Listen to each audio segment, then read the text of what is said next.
Efesus 6, 1-4. Di ayat 4, Bapak jangan bangkitkan amarah dalam hati anakmu. Mengapa ibu-ibu tidak disebut? Nah, saudara-saudara, jangan iri ya. Semua perempuan itu lebih suka mengerti anak-anak. Dan banyak istri terlalu menyenangi anak-anak dan terlalu mencela suami. Nah, ini adalah kelemahan perempuan. Semua salahnya suaminya, semua betulnya anaknya. Dia membela anak dan secara tidak sadar menekan suami. Ini kelemahan ibu-ibu. Banyak pria sadar itu, dan banyak pria juga kadang-kadang mempunyai keadaan terbalik. Dia mencintai anak dan tidak mencintai istri. Ini semua kita di dalam dunia tidak mungkin sempurna, tapi kita harus mempunyai pengkoreksian dan kalau bisa mempunyai introspeksi atau mempunyai kawan yang baik untuk menunjukkan kelemahan-kelemahan kita secara akurat sehingga keluarga itu bisa menjadi lebih baik. Jangan membangkitkan kemarahan dalam hati anakmu. Ini terjemahan adalah sedikit beda dengan aslinya. Aslinya adalah jangan menyinggung atau jangan menyentuh sehingga mengakibatkan anakmu marah. Apa artinya? Saya percaya ini adalah kalimat yang paling fokus dan paling puncak di dalam pendidikan keluarga. Semua buku mengenai pendidikan di dalam seluruh buku pedagogi dan psikologi dikumpulkan tidak lebih baik dari satu kalimat ini. Kalau engkau selalu membuat anak itu marah, maka anak itu akan bertumbuh di dalam keadaan tidak normal. Dan karakter mereka tidak terjamin akan menuju kemana. Karena sejak kecil mereka perlu dipelihara, dimengerti, dikasihi, dididik, dirangsang kemajuan, malah dijadikan orang yang dirangsang kemarahan. Dan anak-anak kalau marah membuktikan mereka tidak ada cara lain menangani kesulitan. Orang kenapa marah? Karena sudah tidak ada jalan lain, dia marah. Marah itu adalah satu bukti ketidakberdayaan seseorang. Kalau orang itu mempunyai keberdayaan, mempunyai ketekunan, mempunyai bijaksana, dia tidak perlu pakai marah. Dia karena ada cara-cara lain.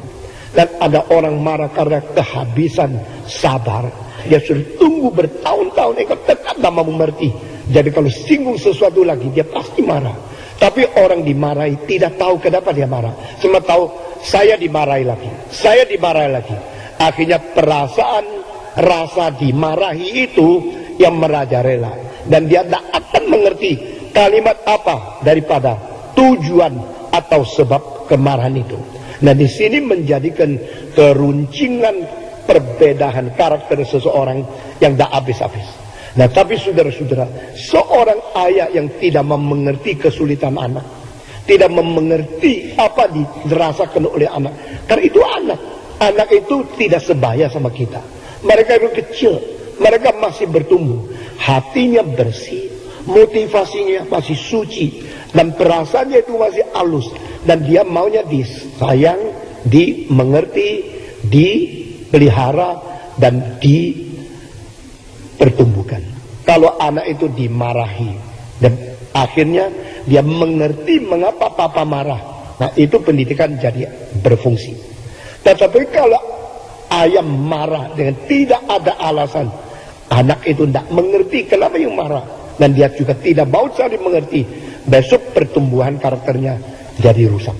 Jadi membangkitkan kemarahan anak dengan sengaja terus mengurus, itu kesalahan pendidikan yang besar sekali. Merangsang sampai anak itu marah, mengakibatkan dia lost direction. Karena anak kecil kalau terus dirangsang untuk marah, akhirnya dia tidak bisa berdaya apa-apa, dia mulai pikir yang tidak-tidak. Nah, di sini kerusakan karakter mulai terjadi. Saudara-saudara, saya ambil contoh ya.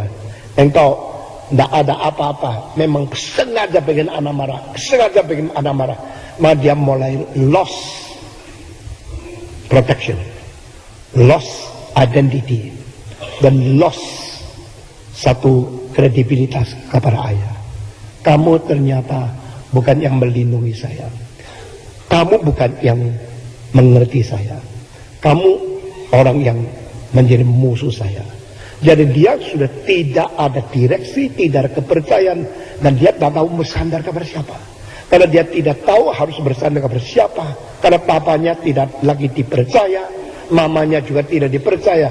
Dia mungkin menjadi orang yang abnormal, minder, atau menjadi orang yang autis, atau menjadi orang yang menuju kepada pembunuhan diri. Ya, ada seorang umur 13, dia bunuh diri. Sebelum bunuh diri, dia tulis satu kalimat di dalam catatan harian. Saya sekarang berangkat menuju ke sungai yang airnya deras, dan sampai di situ saya akan loncat menghabiskan hidup, karena saya hidup tidak arti. Dan saya berjanji, di tengah-tengah jalan dari rumah sampai sungai, asal ada satu orang aja senyum sama saya tidak jadi bunuh diri. Dia tulis kalimat itu. Anak perempuan umur 13, dia jalan-jalan terus menunggu adakah satu orang yang senyum sama dia. Satu aja. Di dalam dunia begitu banyak ribu orang di tengah jalan. Jika ada satu saja senyum, aku kembali. Akhirnya dia tidak menemukan satu. Setelah dia bunuh diri, surat kabar muat, orang cari ke rumahnya, menemukan kalimat itu. Banyak yang nangis. Saudara-saudara, kita kadang-kadang tidak sadar, kita itu menimbulkan kemarahan orang lain, dan kita kira kita alasan cukup. Kadang-kadang kita bikin anak-anak itu tidak berdaya untuk melawan. Dia kecil, dia tidak kuat, dia tidak bisa bicara. Kalau kamu menimbulkan kemarahan dia cuma bisa tumpuk kebencian. Akhirnya dia menjadi rusak, menjadi tidak lagi nyaman, tidak lagi rasa terlindung. Biar anak kita rasa terlindung, dikasihi, diarahkan, dan dimengerti, sehingga pada satu hari perkembangan jiwanya itu boleh menjadi stabil dan sehat. Tidak boleh memanja anak, ditambah dengan tidak boleh menimbulkan merangsang kemarahan anak. Tidak boleh memanja anak